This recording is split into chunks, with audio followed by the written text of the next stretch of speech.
Hello guys, तो मैं ले आया हूँ बॉडी बिल्डिंग की बहुत सारी नई अपडेट्स। रात की फर्स्ट अपडेट में हम बात करेंगे राहुल फिटनेस के बारे में। तो राहुल फिटनेस को आजकल मैं काफ़ी कवर कर रहा हूँ। बाकी इनके अलावा मैं जीजो जॉन को भी कवर कर रहा हूँ, अनी घोष को भी कवर कर रहा हूँ। और ऐसा क्यों गाइस? तो सबसे पहले तो मैं रीज़न बताना चाहूँगा गाइस, क्योंकि आजकल इंडियन बॉडी बिल्डिंग इंडस्ट्री बहुत ज़्यादा हॉट हुई हुई है। Everybody is competing. जो डेडिकेशन, जो डिसिप्लिन हम देखना चाहते थे, जो मोटिवेटेड एथलीट्स हम देखना चाहते थे दूसरे शोज़ में कम्पीट करते हुए, वो हमें आज दिख रहा है। They are competing everywhere. हर एक जगह जाकर ये लोग शो में कम्पीट कर रहे हैं, डेडिकेशन के साथ ट्रेन कर रहे हैं, उस डिसिप्लिन के साथ ट्रेन कर रहे हैं जो रिक्वायर्ड है। तो एनीवेज अभी हम बात करेंगे राहुल फिटनेस की। तो राहुल फिटनेस ने अपने रीसेंट वीडियो में ये चीज़ क्लियर कर दी है कि अगले 2-3 साल में he is planning to move to classic division. Yes, अब इनके लेग की इंजरी काफ़ी हद तक सही हो गई है, लेकिन अपने लेग्स का साइज इंक्रीज करने में इनको 2 से 3 साल और लगेंगे। तो आप ये देखिए ये क्लिप, उसके बाद इस बारे में बात करते हैं।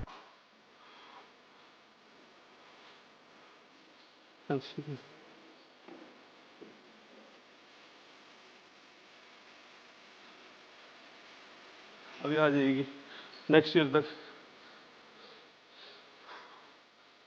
कैसी लग रही है?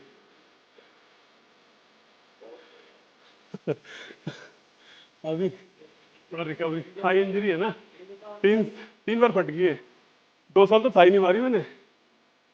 डॉक्टर ने बोला कि भाई छोड़ दे बॉडी बिल्डिंग, तेरा करियर खत्म हो गया। मैं 4 दिन तक बहुत रोया बाथरूम में बैठ के। मैं बोला भाई मुझे कुछ नहीं आता ना, मैं नौकरी कर सकता, मेरी तो जान ही यही है, जीना भी इसके लिए, मरना भी इसके लिए।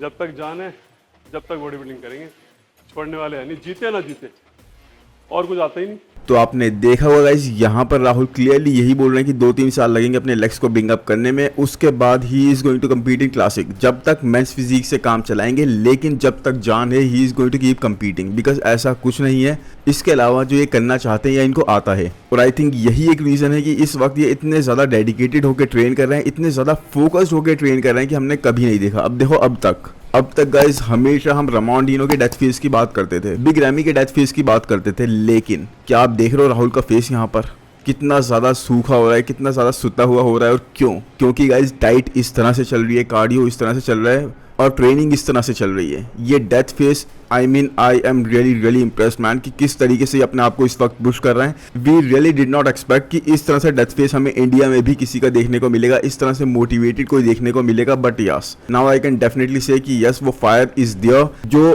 किसी भी इंडियन एथलीट को बहुत ज़बरदस्त कर सकती है। और साथ में गाइस इन लोगों को कवर करने में ना बहुत ही ज़्यादा मज़ा आ रहा है, because they are giving you things to talk about. वो डेडिकेशन दिखा रहे हैं, वो वीडियोस उनके प्रमोशंस के नहीं आ रहे सिर्फ, अब वीडियोस आ रहे हैं उनके फिटनेस के, डाइट के, कोचिंग के, किस तरह से वो अपनी पोजिंग पे वर्क कर रहे हैं उस चीज़ के। And Rahul definitely is improving a lot man, he is improving a lot. आप डेथ फेस देखो कि कितना ज़्यादा इन्होंने खुद को पुश कर रखा है, इस चीज़ से क्लियर है। और दुबई प्रो में अभी भी 3 वीक्स बाकी है गाइस, 3 वीक्स। आप सोचो 3 वीक्स में कहाँ पर ले जाएंगे। फिजिक इस वक्त बहुत ज़्यादा डिफाइंड है इनकी, बहुत ज़्यादा डिटेल्ड है। अब मैं रियली यही होप करता हूँ कि अपनी पोजिंग भी उसी लेवल की ये कर लें। और उसके बाद guys I think he is not going to be stop from making a big statement. एक अगर ना भी जीतते हैं उसके बाद भी काफ़ी बड़ा स्टेटमेंट ये क्रिएट कर सकते हैं। And I really want to see him doing that. अब देखो, मुझे बात करनी थी जीजो जॉन की भी, लेकिन उनकी बात मैं किसी नेक्स्ट वीडियो में करूंगा। अभी अगर हम चले नेक्स्ट अपडेट पे गाइस, तो वो है राफेल ब्रांडो की। राफेल ब्रांडो ने फाइनली अपनी अपडेट्स हल्के हल्के देनी स्टार्ट कर दी हैं, बिकॉज कुछ टाइम से ये बिल्कुल साइलेंट हो गए थे, कोई भी अपडेट शेयर नहीं करे थे। और राफेल ब्रांडो मैन इस अपडेट के अंदर he is looking bigger and denser. Specially अगर आप इनका चेस्ट देखोगे गाइस, तो आपको वो कितना ज्यादा डेंस लगेगा, बहुत ज्यादा थिकनेस पता लग रही है। यानी आर्नोल्ड क्लासिक ब्राजील के बाद जो इन्होंने कहीं भी कम्पीट नहीं करा उस पूरे सीजन में, उस पूरे टाइम पीरियड में इन्होंने इंप्रूवमेंट्स करी हैं। वो मसल मास पता लगे, यस थोड़े फैटी साइड पे भी ये लग रहे हैं, बल्कि साइड पे कुछ ज्यादा ही, लेकिन आई थिंक इनकी एबिलिटी को पील लाने की या कंडीशन आने की हम बिल्कुल भी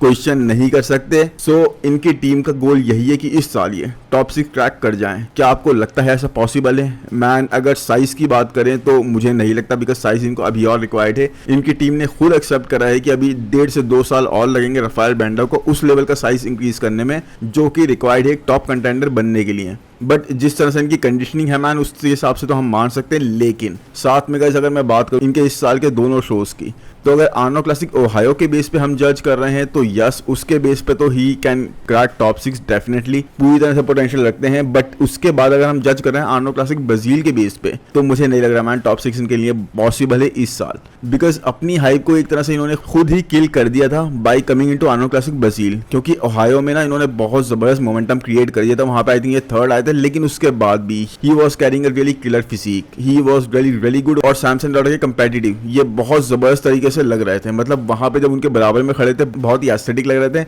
मसल मास में yes there was a difference, but जिस तरह से लीन लग रहे थे तो एक इल्यूजन से क्रिएट हो रहा था बहुत ज्यादा इनके डेंसर होने का, तो वो चीज इनके हक में काफी जा रही थी। और साथ में उसके बाद टाइलर मिनियन ने ये तक बोल दिया कि कोई भी पोज ऐसा नहीं है जो रफाइल का वीक हो। Yes he lakhs muscle mass, but उसके बाद भी एक भी पोज ऐसा नहीं है जहां पर ये वीक हो या फिर हम कोई कमी निकाल सकें।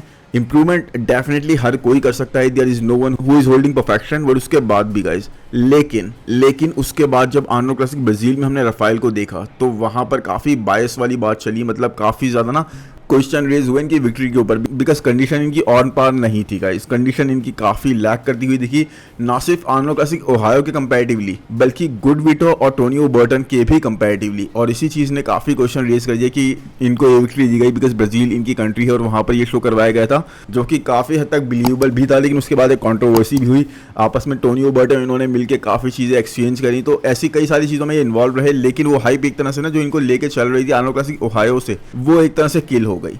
उस तरह से इनके बारे में बात करी जानी कम हो गई, अब उस तरह से इनको स्ट्रांगली नहीं देखा जा रहा था। लेकिन इस अपडेट के according guys he is looking really good, dancer side पे लग रहा है। अभी अगर फील्ड और कंडीशन आ जाते हैं तो यस टॉप 6 टॉप 7 देख सकते हैं, बट उसके बाद भी गाइस ये साल एक बहुत ही कंपेटिटिव है, ओपन बॉडी बिल्डिंग के लिए ही नहीं बल्कि हर एक डिवीजन के लिए, बिकॉज बहुत सारे लोग रिटर्न कर रहे हैं, बहुत सारे लोग लास्ट ईयर नहीं थे किसी न किसी रीजन की वजह से, they are going to be competing this year. तो देखते हैं अब इनका ये साल कैसा जाता है। बाकी लेट्स होप कि रफाइल हमें अपनी बड़ी हुई मसल मास के साथ एक बेस्ट पैकेज प्रेजेंट करें। एनीवेज आप बताओ कमेंट सेक्शन में गाइस कि रफाइल को आप कहां प्लेस होता हुआ देखते हो। और अगर अब हम चलें नेक्स्ट अपडेट पे गाइस, तो वो है लोगन फ्रैंकलिन की। एंड लोगन फ्रैंकलिन ने पूरी तरह से गाइस अपने आप को कर दिया है transform. Yes guys he never look this better, मतलब यस स्टार्टिंग में ही वॉज रियली गुड, बट उसके बाद में चीज़ें इनके साथ कुछ होने लगी, इन्होंने कोच को भी हायर नहीं करा और चीज़ें इतनी ज़्यादा इफेक्टिव नहीं रही। बट अब जब से इन्होंने पैट्रिक टूर को हायर करा ना, इनकी फिजिक में एक जान आ गई है। ही इज़ लोगन 2.0। यस गाइस ये मैं अगर कहूँगा तो कहीं भी गलत नहीं होगा। Piotr and him are working like crazy. और finally guys Logan Franklin mister Olympia के स्टेज पर चढ़ेंगे और हम पूरी तरह से यही होप कर रहे हैं कि अपने बेस्ट पैकेज के साथ होंगे इस बार ये स्टेज पर। तो एक्सपेक्टेशंस तो यही हैं। बाकी अपने बेस्ट पैकेज के साथ क्या ये टॉप 6 क्रैक कर सकते हैं, मतलब इस फिजिक के साथ क्या ये टॉप 6 क्रैक कर सकते हैं, इट्स अ टेस्ट गाइस। क्योंकि लोगन फ्रैंकलिन ने अब तक, मतलब अभी रिसेंट टाइम्स में तो उन्होंने बंद कर दी, लेकिन उससे पहले काफ़ी बड़ी बड़ी बातें करी हैं। तो अब इस वक्त हम इनका बिल्कुल एक्सपेक्ट कर सकते हैं बेस्ट पैकेज देखना, तो टॉप 6 ट्रैक करना तो इनका बनता ही है। और यही चीज़ इनका टेस्ट है, क्योंकि इस वक्त क्लासिक डिवीजन अपनी पीक पर चल रहा है। आई थिंक ऐसा टॉप 6 टॉप 7 में कोई भी एथलीट नहीं है जो अपनी प्लेसिंग छोड़ना चाहेगा, या फिर थोड़े भी चांसेस हैं जिसके प्लेसिंग में थोड़ा सा भी मूव करने के। बट एनीवेज उसी के साथ देखते हैं लोगन फ्रैंकलिन का ये साल कैसा जाता है। आई रियली होप ये अपना बेस्ट पैकेज लेकर आए और टॉप 6 इस तरह से क्रैक कर जाएं, या फिर कम से कम इनका हम रमॉन डिनो के साथ एक कॉल आउट तो देख ही लें। एनीवेज अब चलते हैं गाइस नेक्स्ट अपडेट पर, जो कि है हंटर लब्राडा की। और हंटर लब्राडा अभी ना एक मैजिक दिखा रहा था अपनी रीसेंट फिजिक अपडेट के अंदर। तो इस अपडेट के अंदर आप देख सकते हो पहले रफ डीजल पीछे खड़े हैं। अब आई थिंक ये रफ डीजल ही है मैन, हो सकता है कोई और हो, बट एब्सोल्युटली वैसे ही लग रहा है। बट अभी आप थोड़ी देर में देखोगे तो हंटर लब्राडा इनको गायब कर देंगे, ये देखो। तो एनीवेज जोक्स अपार्ट, ये थोड़ा सा अजीब सा ही जोक था मुझे पता है, बट मुझे ऐसा ही लगा कि रफ डीजल एकदम से कहाँ गायब हो गए। एनीवेज अगर हंटर की फिजिक की बात करें गाइस, तो he is definitely moving mountains, he is looking crazy. Hunter कभी भी इतने अच्छे नहीं लगे, इतने ज़्यादा वास्कुलर नहीं लगे। देखो इनके शो में, जो सीजन का फर्स्ट शो है टैंपा प्रो, जहां से ये पूरी तरह से कोशिश कर रहे हैं कि क्वालिफाई कर जाए मिस्टर ओलंपिया के लिए, बिकॉज दूसरा शो इनका कोई भी प्लान नहीं है। और आई थिंक इस तरह से इन्होंने अपने किसी भी रिसेंट ईयर में वर्क नहीं करा है। तो वही आप जब रिसेंट ईयर्स में अपने आप को इस तरह से मूव नहीं करते हो, उसके बाद भी आप क्वालिफाई हो जाते हो। और जब इतना इंप्रूव करने के बाद, इतना डेडिकेटेड होने के बाद, अपनी फिजिक को बेस्ट लेवल तक पहुंचाने के बाद अगर आप क्वालिफाई नहीं कर पाना मैन, तो इससे बड़ा धक्का आई थिंक किसी के लिए भी कुछ नहीं होगा। तो आई रियली होप कि हंटर इस फिजिक को ट्रांसलेट कर पाए स्टेज पर टैंपा प्रो के, और वहां पर से क्वालिफाई कर जाए मिस्टर ओलंपिया के लिए। देखो हंटर की पोजिंग इस वक्त बहुत ज़्यादा इंप्रूव लग रही है। हंटर ने अपने कैप्शन में ये बोला भी है कि अपनी पोजिंग को ये इस तरह से प्रैक्टिस कर रहे हैं कि कम से कम 3 राउंड्स ये इजीली कर सकते हैं, जहां पे हर एक पोज में 10-10 सेकंड का गैप लेके करें।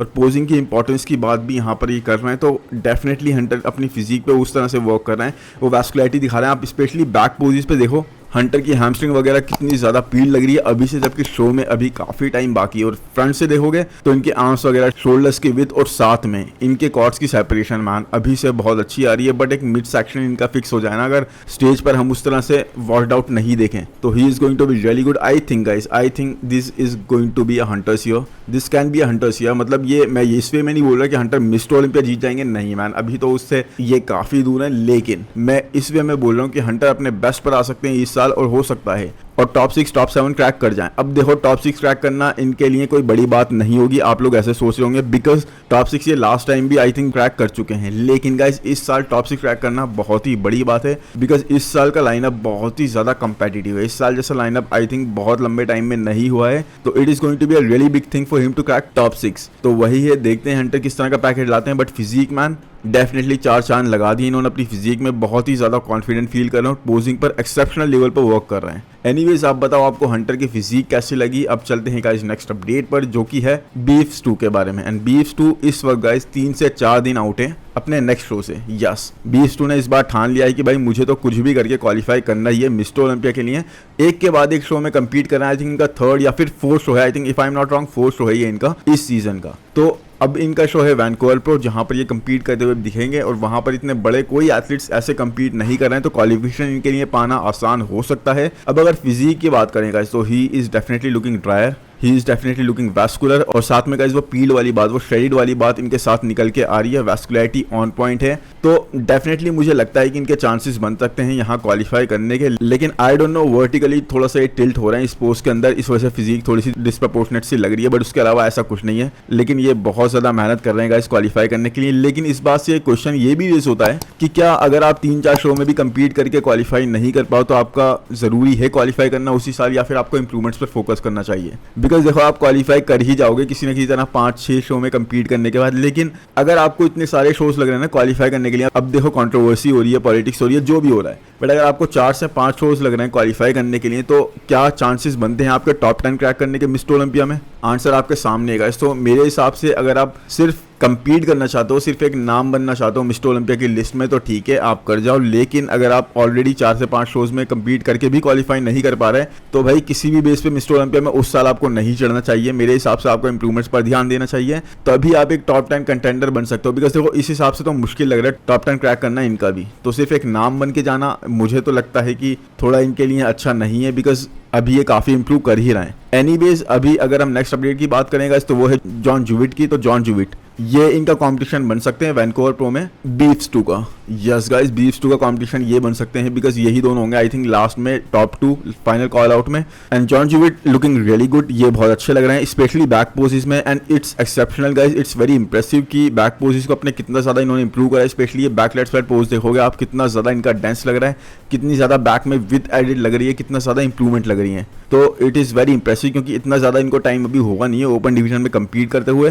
प्लस हैमस्ट्रिंग ड्रॉप देखो आप, कितना ज़बरदस्त लग रहा है साइड पोस्ट के अंदर। तो वही है गाइस, कार्ब लोडिंग इनकी परफेक्ट होनी चाहिए, बिकॉज लास्ट शो में हमने देखा था जब हसन मुस्तफ़ा भी कंपीट कर रहे थे, कार्ब लोडिंग इनकी ज़्यादा अच्छी नहीं हुई थी। उस वजह से थोड़ा सा ना ये अपने स्टमक से ब्लोटेड से लग रहे थे, बट उसके अलावा इनकी फिजिक की कंडीशन बहुत अच्छी थी। बस कार्ब लोडिंग पर अगर इन्होंने फिक्स कर दिया, तो I think it is going to be a tough battle for beef stew. और यहाँ पर भी उनका क्वालिफाई करना ये मुश्किल कर देंगे, बिकॉज ही कैरीज मोर मास, साथ में एक स्ट्रक्चर भी ज़्यादा प्लीजिंग है, हाइट भी ज़्यादा कैरी करते हैं, तो इसलिए डिफिकल्ट तो हो जाएगा उनके लिए। लेकिन एक अच्छी बैटल हमें ज़रूर देखने को मिलेगी, विटनेस करने को मिलेगी। तो आप बताओ आपको क्या लगता है इस शो में गाइस, जो इस वीक ही हो रहा है, यानी 3 से 4 दिन, यानी 2 दिन बचे अब तो बस, उसके अंदर हो रहा है, तो उसमें कौन जीतेगा, बीफ स्टू या फिर जॉन जूविट, या फिर कोई और आपको लग रहा है जो इस शो में कंपीट करके क्वालिफाई कर सकता है? एनीवेज अब इसके बाद चलते हैं गाइस नेक्स्ट अपडेट पर, जो कि ब्रैट विल्किन की। सो ब्रैट विल्किन ने फाइनली अपनी अपडेट शेयर करना स्टार्ट कर दिया है, and he is showing some physique guys. अब ये प्रिपेयर कर रहे हैं एक शो के लिए। अब इनका प्लान ये नहीं है कि मिस्टर ओलंपिया में इसी साल कंपीट करें, बल्कि ये शो में कंपीट करने वाले लीजेंड स्पोर्ट्स फेस्ट में,